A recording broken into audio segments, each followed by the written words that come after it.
महाराज शिव महापुराण तो यहां तक कहती है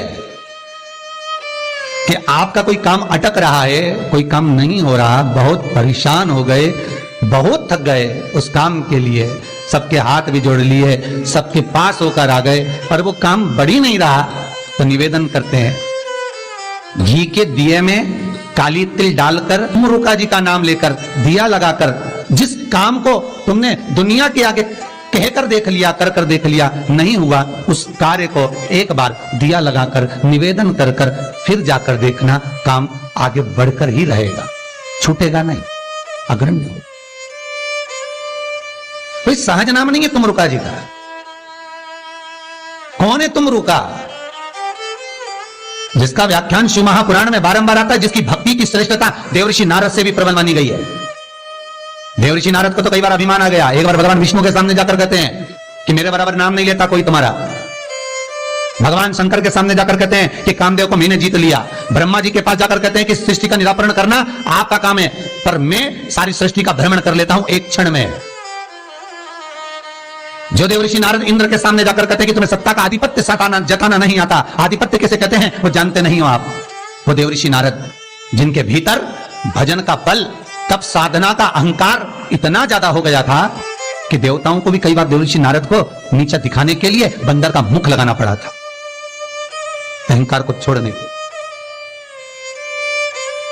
पर उसमें भी प्रबल तुमरुका जी जो शिव महापुराण की कथा कर रहे हैं, उसमें भी प्रबल।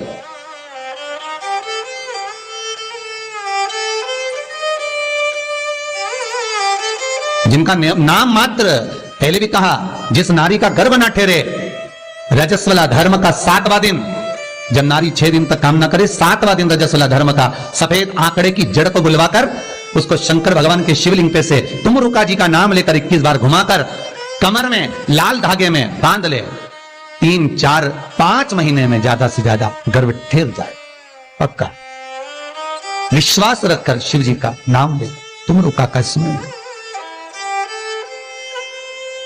ज्यादा कुछ नहीं बने तो शंकर के मंदिर में जाकर घी के दिए जला, 5 दिए लगा, और ज्यादा कमी पड़ रही हो धन की, संपदा की, सत्ता की, कोई प्रॉपर्टी, कोई दुकान, कोई धंधा पानी नहीं चल रहा, बहुत कष्ट में हो, बहुत तकलीफ में हो, तो महाराज 108 चावल के दानों को केसर में भिगोकर, केसर के पानी में केसरिया कर कर, पकाना नहीं है, पकाना नहीं, उसको कच्चा चावल केसर में भिगोकर 108 दाने शंकर को मध्य रात्रि में, शिवरात्रि के दिन, सूर्यास्त के बाद, रात के 12 बजे से पहले कभी भी शंकर को चढ़ा दो, समर्पित कर दो।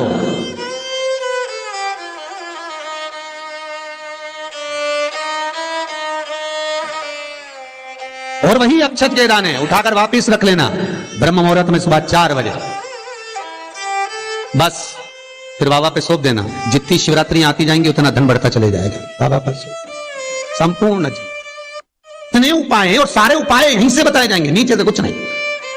नीचे उतरने के बाद हमें कोई मतलब ही नहीं, हम क्या बोले ना बोले हमें उससे मतलब नहीं। ये व्यासपीठ श्री सुखदेव जी की है, ये व्यासपीठ श्री व्यास जी महाराज की है, ये व्यासपीठ श्री सूत जी महाराज की है, और ये व्यासपीठ इन सबसे पहले मेरे देव अधिदेव महादेव की है, जिन्होंने अमर गुफा में अमर कथा माता पार्वती को श्रवण कराई थी। बाकी के तो सुखदेव जी, व्यास जी, सूत जी, ये सब बात के, पर सबसे पहला वक्ता मेरा शिव है। तो ये शंकर की गादी पे से जो निकल गया, शंकर की गादी पे से जो बोल दिया, बस उसका अनुभव आप करो और कर कर जरूर देखना, उसका अनुभव कर कर। सुबह 6:42 पर इंदौर से किसी बहन का फोन था, रोते हुए आया था। आप लोग कहेंगे तो मैं नंबर भी दे दूंगा, समीर जी की। 6:42 पे फोन आया था और रोते हुए फोन आया था कि मेरा एक ही लड़का है और वो वेंटिलेटर पर पड़ा हुआ है। रात को 1:30 बजे से मैं 1:30 बजे से परेशान हो रही हूँ, फोन पर फोन लगा रही हूँ, रात को कोई उठाया नहीं, सुबह तक लगाकर देख रही हूँ। 6:42 पर फोन,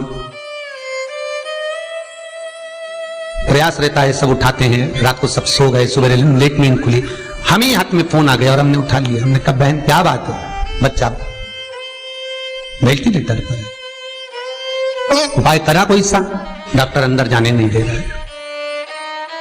बच्चे के कपड़े हैं घर में हैं, पुराना कपड़ा है जो पहनता हो रोज डेली में, कोई लोवर टी शर्ट कुछ ऐसा, हाँ है, बस उस कपड़े को रख, एक कलश में अच्छा पानी भर ले और उसी में दूध डालकर बेलपत्री डालकर शिव को समर्पित कर।